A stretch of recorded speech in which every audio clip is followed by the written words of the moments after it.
Hello, everybody. As has been the practice in the past few years, on the 1st of February, despite this being a Sunday, we've had the finance minister presenting the budget in Lok Sabha. Somehow, for the past 30 years, we've been habituated to the idea that a budget is a revolutionary document. There'll be a lot of drama, a lot of headlines, a lot of highlights. But budget actually is and should be a very boring statement of accounts.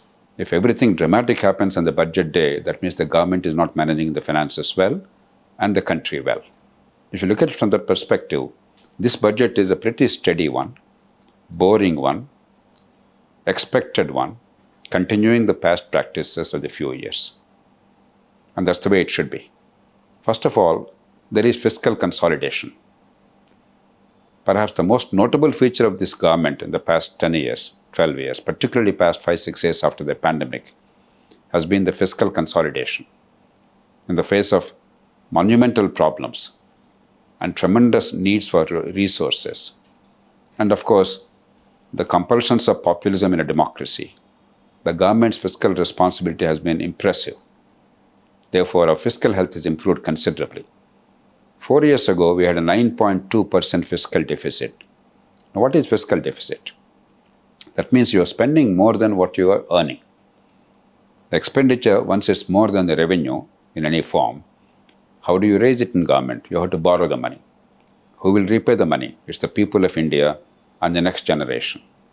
So debt is actually detrimental to the next generation unless assets are built, unless productivity enhances, unless the next generation gets good value out of it. Several governments in a democratic society become irresponsible, increase the debt because there's a long-term problem. What happens tomorrow, we don't care. But today you have enough money to spend to please people, to waste money, and of course to line the pockets. This government has refreshingly been responsible. They have been reducing the debt burden as a percentage of the GDP. What was more than 61% now has come down to something like 55-56%, and they're committed to bringing it down to 50% or so in the next 4 or 5 years. And they're very much on course. The borrowings, also called fiscal deficit, have also significantly come down as a share of the GDP. What was 9.2% of the GDP has now come down slowly, and this year, running year, it was estimated in the budget initially at 4.4% of the GDP, and the finance minister is meeting that target. Next year, they're resuming 4.3% as an estimate. We are well on course to fiscal consolidation at the national level. Now, this appears to be a very normal achievement. Actually, it's quite abnormal. Because in a poor country, in the face of global headwinds, it's remarkable. Almost no major country is able to accomplish this, fiscal consolidation in the face of global headwinds. And B, our nominal growth rate is not high enough. While we are recording impressive growth of about 7% or so, the estimates now show between 7.2 and 7.4% for the current year.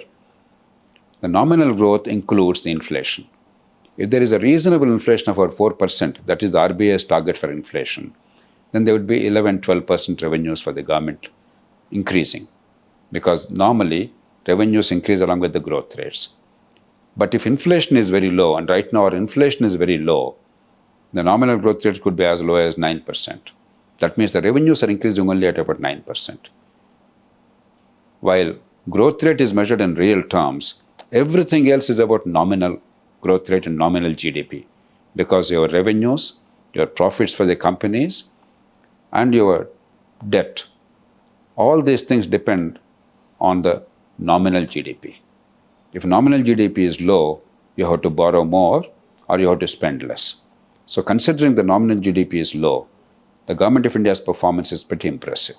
The second broad thing is the accent on infrastructure. This government is spending record amounts on infrastructure for the past several years. They increased the infrastructure expenditure as well as the outcomes by a very wide margin compared to what it was about 5-10 years ago. This government continues that trend.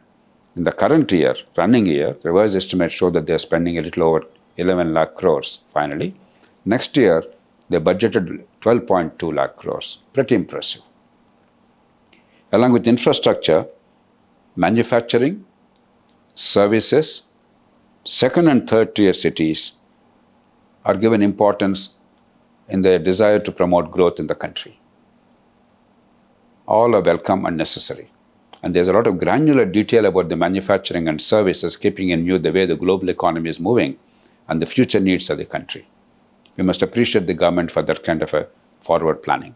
They're also attempting to take care of both the high-end manufacturing and the low-end. If you don't take care of the low-end, you may have growth. You may have incomes for the country overall, but the growth will not touch the majority of the people. Remember, about 90% of Indian workers even today are in the unorganized sector, mostly living in rural and small town areas. One impressive feature of the budget this year is a lot of tinkering about the tax procedures, not tax rates, because already significant reduction has been effected in terms of direct taxes in the last few years, and only recently in the GST, indirect taxes. So there's not much room for reducing taxation. But ease of doing business, decriminalizing many of the minor offenses in taxation, reducing the burden of compliance, reducing the inspector Raj, reducing the fear of the tax terrorism. I think a lot of effort has gone into this, and minimizing litigation and maximizing the incentive to pay taxes. I think a lot of attempt has gone into that in this budget. Finally, Hyderabadis should be happy, because out of the 7 high-speed rail network routes that are announced, Hyderabad figures in 3. Pune to Hyderabad, Hyderabad to Chennai, Hyderabad to Bangalore. It's natural because Hyderabad is somewhere in the geographic center of the country, a little south of the geographic center of the country, well connected, and has emerged in the past 30 years as an important growth center in India. Nevertheless, Telugu people should be happy because the Chennai line from Hyderabad also goes via much of Andhra Pradesh, and Bangalore line from Hyderabad goes via Rayalaseema.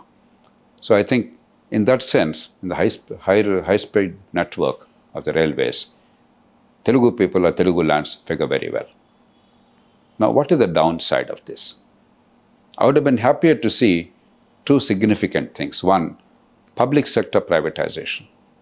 Instead of increasing debt, if we simply monetize the public sector assets, something like 70 lakh crores are the assets locked up in the public sector in the country, including the banks. Now, government controlling them is hurting us in 2 ways. One, when we have the assets with us without monetizing them, we are borrowing money and therefore increasing the debt and interest payments. 2, these institutions are not able to capitalize themselves adequately because government cannot afford to give too much money to expand. And there's no way public sector can be as efficient as private sector in seeking profit. If they are privatized, we'll get money to be deployed for welfare and economic growth and infrastructure. These companies can expand and compete fiercely in the market and do much better. And shareholder value will increase and economy will grow in the country. We have to shed the past practices of intuitive notion that government must control the commanding heights of the economy, or government must control and own every enterprise. The people of India should own the enterprises, not the government of India. An enterprise must give us value in terms of the output and outcome in order to stimulate the economy, create the jobs, and producing goods and services for us all at an affordable price and of good quality. It doesn't matter whether they're owned by the President of India or the people of India. The second thing they could have done better is, while there is talk about Tier 2 and Tier 3 cities, I would have been happier to see significant emphasis on growth of small towns as hubs of economic growth, so that a large number of low-end manufacturers, low-end workers with low wages and low skills, they could be absorbed in these small towns, in enterprises, labor-intensive enterprises, and they could be formalized. Again, let me remind you, 85 to 90% of our workers in the country are in the unorganized sector without a regular monthly wage or job security. They are leading precarious lives. They are forced to migrate to distant big cities without any support system, with low income, no proper housing, and going through the privations of a big city, living alone without family support. I think that emphasis is required. But having said all this, a budget at the union level can only do this much. The real governance in India and the need for improvements and the final delivery, they're all in the states.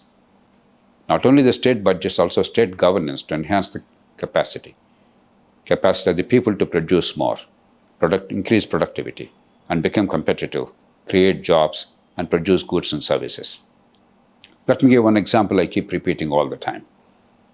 Educational outcomes and skills, they're entirely in the state government. Rule of law, police and prosecution and trial courts, they're entirely with the state government. Local governments functioning and cities' quality of life, they're entirely managed by the state governments. A lot of things that are required to enhance our productive capacity and productivity, they depend on what the states do. In many ways, the future of the people is in the hands of the states. States are masters of the destiny of the people of the state. Unless all states fall in line, shape up, become fiscally prudent, improve efficiency of allocation, and get better outcomes, the country will be continuing to do what we are doing. Reasonably well in pockets, but some pockets, there are a lot of disappointment, will not fulfill our potential. Let me congratulate the finance minister and her team for doing a very credible job in a difficult situation. The stock market apparently has shown some amount of anxiety. That anxiety is misplaced because the securities transaction tax has been increased. What is security transaction tax? Basically, it is about futures, it is about derivatives. Now, very few people indulge in that. It is very speculative. The tax, which was 0.05%, that is 1/20th of 1%, has now become 3/20ths of 1%. It's a marginal increase. So stock market has temporarily shown some amount of anxiety, but it will settle down. That's not going to be a problem. The real issue is, will the long-term growth potential of the country enhance? Will the ordinary people of India get better jobs? Will they get better skills? Will they get higher incomes? Will they become middle-class people? I think this budget has provided a roadmap as the predecessor budgets have tried, but all of us have to do a lot more work in the country and in each of the states. I hope that we will do that and realize that transformation of India is not a matter of one budget or one day, but it's a matter of at least a couple of decades, with all of us pitching in at the local level, state level, and national level.